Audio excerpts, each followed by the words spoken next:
வணக்கம் நண்பர்களே, மண்மணக்கும் சமையல் யூடியூப் சேனலுக்கு உங்களை அன்புடன் வரவேற்கிறேன். இன்றைக்கு குழந்தைகளுக்கு ரொம்ப பிடித்தமான வெஜ் கிரீமி பாஸ்தா எப்படி செய்கிறதுன்னு பார்ப்போம். இந்த வெஜ் கிரீமி பாஸ்தா செய்ய தேவையான பொருட்கள் என்னன்றதை பார்த்துடலாம்.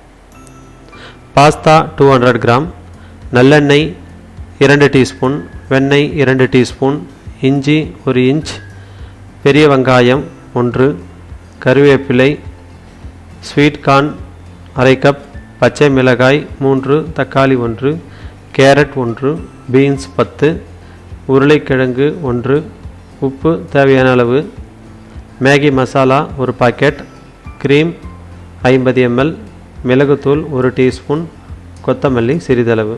முதல்ல ஒரு வாணலியில் 1 இல்லை 2 கப்பு தண்ணி சேர்த்துக்கலாம்.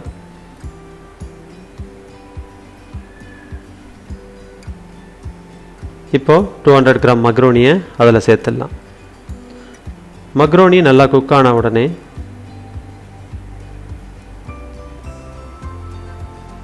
ரெண்டு டீஸ்பூன் நல்லெண்ணெய் சேர்த்துக்கலாம். அப்போ தான் மக்ரோனி ஒன்றோடு ஒன்று ஒட்டாமல் இருக்கும். இப்போ அந்த தண்ணியை நம்ம வடிச்சிக்கலாம்.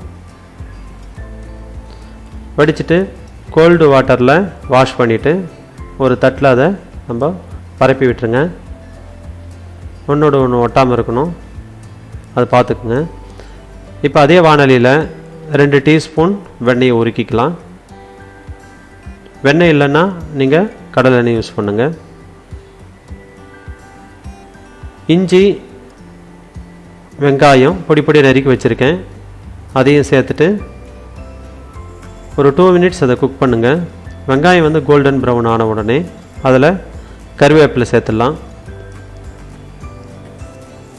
கூடவே ஒரு அரை கப்பு ஸ்வீட் கார்ன் சேர்த்துக்கலாம்.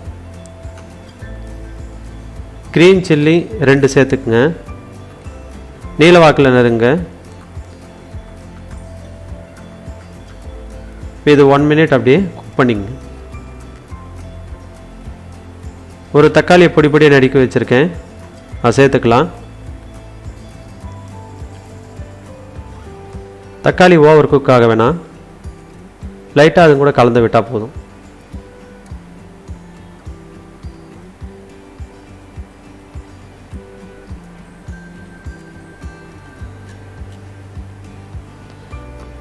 பத்து பீன்ஸு பொடி பொடியாக நறுக்கியிருக்கேன். கேரட் க்யூப் சைஸாக வெட்டிக்கலாம், சின்ன சின்னதாக க்யூப் சைஸாக வெட்டி இது கூட சேர்த்துட்டு லைட்டாக திருப்பிட்டுங்க. ஒரு உருளைக்கிழங்கு க்யூப் சைஸாக வெட்டி வச்சுருக்கேன், அதையும் ஆட் பண்ணிக்கலாம். இந்த காய்கறிகளுக்கு தேவையான உப்பும் சேர்த்துடலாம்.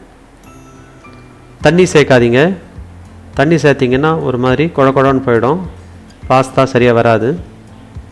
இந்த வீடியோவோட லிங்க்ஸை ஃபேஸ்புக் அண்டு இன்ஸ்டாகிராம்லேயும் கொடுக்குறேன், ஃபாலோ பண்ணுங்கள்.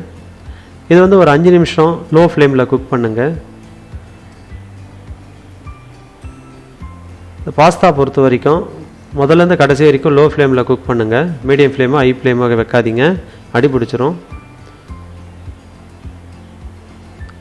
இப்போது ஒரு மேகி மசாலா பாக்கெட் இதில் சேர்த்துக்குங்க. மேகி மசாலா இல்லைன்னா கரம் மசாலா தூள் அரை டீஸ்பூன் சேர்த்துக்கலாம். இது வாசத்துக்கு தான். இப்போ இதில் ஏற்கனவே நம்ம ஆற வச்சிருக்கிற மக்ரோனி எடுத்து இதில் சேர்த்துடலாம்.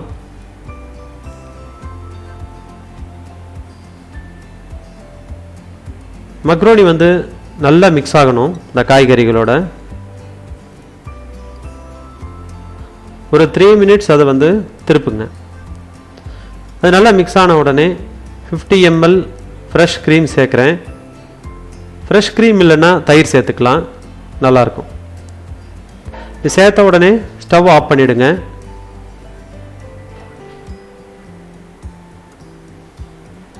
கடைசியாக ஒரு டீஸ்பூன் மிளகுத்தூள் சேர்த்துக்கலாம். இதுவும் கூட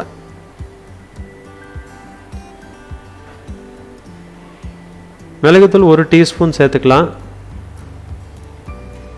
காரம் அதிகமாக வேணும்னா நீங்கள் 2 டீஸ்பூனாக ஆட் பண்ணிங்க. குழந்தைகளுக்கு என்னதுனால 1 டீஸ்பூன் போதும். இப்போ இதை நல்லா கலந்து விட்டுருங்க.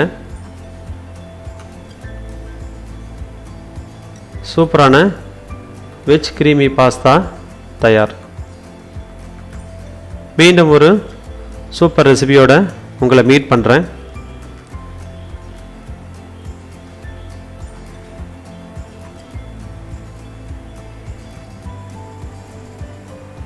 இந்த வீடியோ உங்களுக்கு பிடிச்சிருக்குன்னு நினைக்கிறேன். வீடியோ பிடிச்சிருந்தா இந்த வீடியோவை லைக் பண்ணுங்கள், உங்கள் நண்பர்களுக்கு ஷேர் பண்ணுங்கள், உங்களுடைய கருத்துக்களை கமெண்ட் பாக்ஸில் போடுங்க. இந்த சேனலை சப்ஸ்கிரைப் பண்ணுங்கள். தேங்க்ஸ் ஃபார் வாட்சிங்.